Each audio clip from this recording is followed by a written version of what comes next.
¿Acaso los chilenos y chilenas no le tenemos miedo al totalitarismo? Ese es un cuestionamiento que nos ha rondado constantemente desde el pasado 4 de septiembre del 2022 y, por cierto, desde los últimos resultados electorales. Luego del abrumador triunfo electoral por parte del Partido Republicano, nos debatimos pensando cómo es posible que en el año en que se cumplen 50 años del golpe de Estado, que trajo consigo una época de horror, violencia, y contrario a lo que muchos creen, de decadencia económica, se haya votado mayoritariamente por aquellos que le dieron vida y cuerpo a la Constitución de Pinochet. Si pensamos el miedo como una emoción espontánea, primigenia y que solamente proviene de nuestra psique personal o incluso de nuestros traumas y de nuestra experiencia vital, por cierto que es irracional. Pero el miedo es también una emoción política. Diversos autores y autoras han examinado esta emoción y han investigado el origen político, histórico y sociocultural del miedo. Uno de ellos, a quien por cierto recomiendo muchísimo, es el autor estadounidense Corey Robin. En su libro El miedo, historia de una idea política, el autor propone dos fuentes principales del miedo. Una de ellas es aquel miedo que surge de la opinión pública, de los líderes políticos y, por cierto, de las controversias mediáticas. Es aquel miedo que los líderes se encargan de resaltar por sobre otros, ya que se mantienen alineados a sus propios intereses. Son miedos de los cuales pueden sacar partido. Suena conocido, claramente. La otra y la más poderosa de las fuentes del miedo es la desigualdad estructural que nos rige como sociedad y que mantienen a unos bajo el yugo de otros, que son unos pocos. El autor se encarga de desmitificar dos supuestos del miedo que muchas veces nos alejan de un análisis crítico.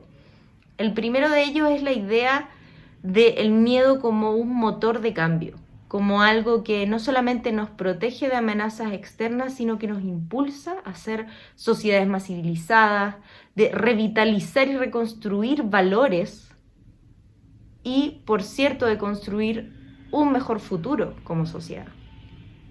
El segundo supuesto que se encarga de desmentir es el carácter mitológico, casi místico del miedo, como una emoción que viene de fuentes misteriosas, apocalípticas o incluso de carácter religioso.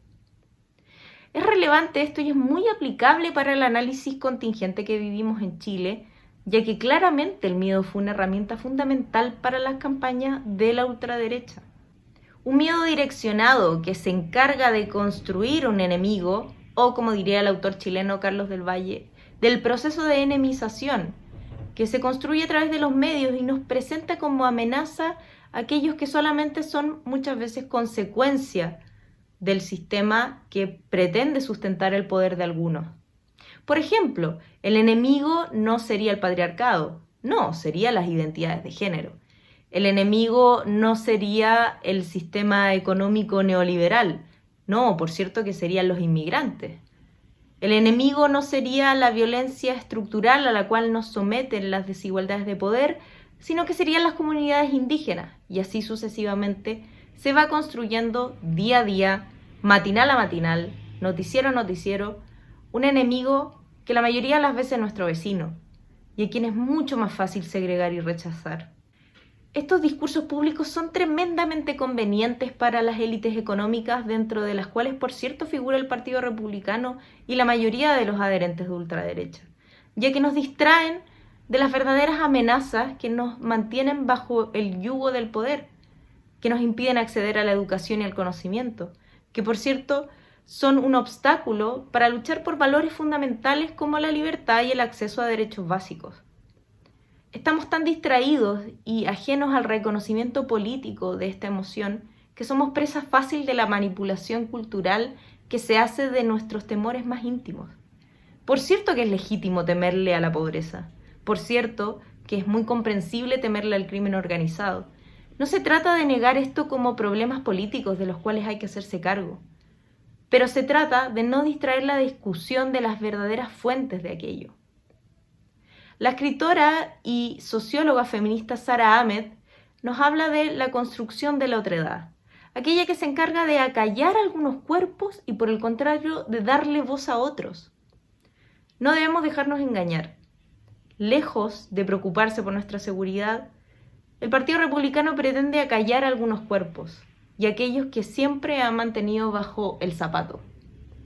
Por el contrario, pretende darle voz y voto y por cierto poder de decisión a los mismos de siempre, detrás de un discurso aparentemente amigable, ameno y accesible que usa un lenguaje cotidiano que parece ser accesible para todos. Hay una manipulación cruel de nuestros más íntimos temores.